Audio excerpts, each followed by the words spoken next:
Thank you for watching Scary Bear Attacks. If you like this episode, please remember to hit the like button and leave a comment or two, then subscribe and click on the bell to receive notifications of whenever we release new videos. Also, please remember to share them to your social media. Welcome back to Scary Bear Attacks. Today's episode takes us to the quaint mountain town of Pine in Jefferson County, Colorado. The town is just across the southern boundary of the Arapaho National Forest District. It's located at nearly 7,000 feet in elevation, and nearby Banner Peak reaches about 8,100 feet high. The climate here is considered a semi-arid continental climate, with 4 distinct seasons, and winters that can see up to 95 inches of snow accumulation. There are only 105 days of the calendar year with measurable precipitation here, providing abundant recreational opportunities. The forests are comprised of 5 species of pine, 2 species of spruce, 3 species of fir, and 2 species of cottonwood, as well as quaking aspen and Rocky Mountain juniper. Animals here include bighorn sheep, mountain goats, elk, mule deer, and the occasional moose. Common predators here include bobcats, coyotes, and cougars, but the black bears of the area are the most dangerous of all.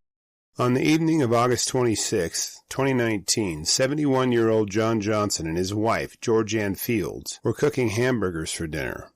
They took their plates downstairs into their living room to watch television and spend quality time together. It had been a warm day, at least for the area, with temperatures having peaked at 78 degrees, but had now dropped to the lower 70s by evening. John and Georgianne would routinely open their windows and leave the screens on the doors to keep the skeeters out and allow the air to flow through their home. Around 8:30 p.m., the couple had reclined when they heard some noise upstairs in the kitchen. Raccoons were known to raid the garbage cans and would be bold enough to sneak in on rare occasions. John thought he would go upstairs and chase the unwelcome raccoon off before putting up the hamburger fixings left on the counter. He plodded up the stairs and hoped to take care of business with the pesky invaders. At the top of the staircase, he turned into the kitchen and came nose to nose with a much larger invader than he had anticipated. The massive black bear sow had been enjoying some hamburger buns with her 2 cubs before John's rude interruption. She wasn't immediately aggressive toward John, and they both temporarily froze and stared at each other for a few seconds. The sow turned away from John and started walking away until her cubs bounced into the kitchen. That's when she decided he was too close to her cubs for comfort. She spun on her heels and swatted him in the nose. Now there's a little information that you should know about John and Georgianne. They're both fighters by nature, and more confrontational than most people. Several years before this incident, John had been told by a neighbor that you have to exert yourself as the boss and take an aggressive stance against bears. That advice had run through his head from time to time, and now he was applying it in his own home. As his head spun at the impact of the sow's paw, John swatted her back on the arm. He knew he couldn't move toward the bear for fear of provoking a more aggressive attack, and he couldn't move backward because the bear might attack his wife. John knew he had to exert authority over this bear and show he was the alpha in the situation. He puffed himself up and lifted his arms to look bigger as he growled at the sow. Seeing John threatening her, the sow growled in response to John's aggression. She swatted him, raking her claws across his chest and arms. Each time the sow would swat him, he would punch her back. This tit-for-tat boxing match went on for the better part of a minute before the game was completely changed for the bear. Little did this sow know, she wasn't the only protective mama bear in this house. We've talked before about how protective grandmas can be, and Georgianne wasn't about to let that bear tear her beloved husband apart without doing something about it. She grabbed the home defense weapon of preference, her Louisville Slugger. As she ran up the stairs, she felt an amazing surge of power overtake her entire body. John slowly gave ground to the sow in the boxing match. His distraction granted Georgianne enough room to sneak past him and behind the sow.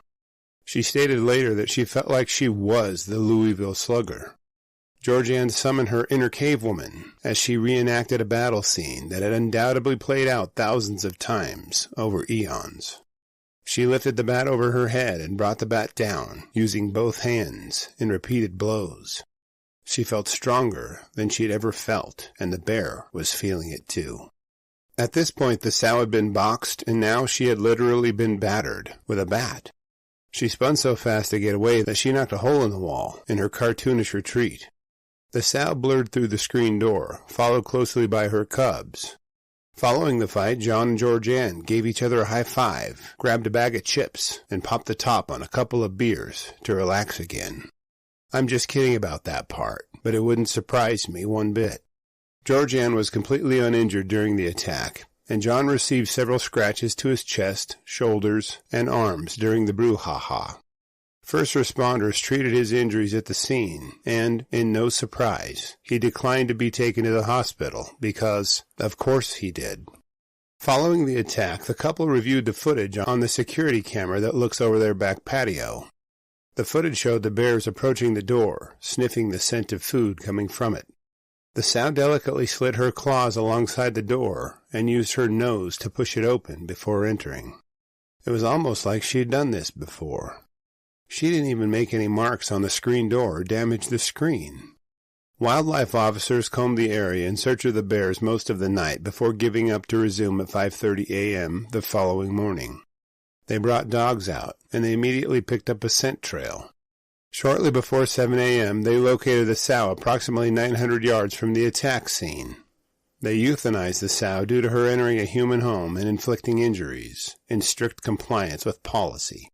Her DNA was sent to the University of Wyoming Forensics Lab, which confirmed she was the bear responsible for John's wounds.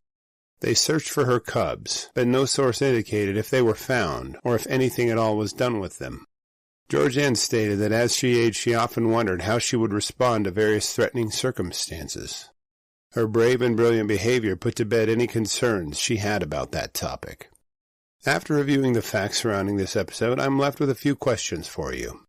Did Georgianne's actions cause you to reconsider your weapon of choice regarding personal safety against a black bear? Do you agree with the sow being euthanized, or do you think she could have been placed in a zoo or a sanctuary? What do you think happened to her cubs? Do you plan to take steps to avoid bringing a bear near your home in the future? I sure hope so. I'll gladly read and reply to your thoughts, so please post them in the comments section below, and let's talk about it. Thank you for watching Scary Bear Attacks. If you've enjoyed this episode, please consider clicking on the like button and clicking on the bell icon. We'll help you know when we post our new episodes. Posting our video links to your social media profiles furthers awareness, and it's fun. We slashed our prices in our merch store, linked below, so check out the bargains there while you shop. As a member of our human community, remember to adventure bravely and be careful out there, especially in bear country.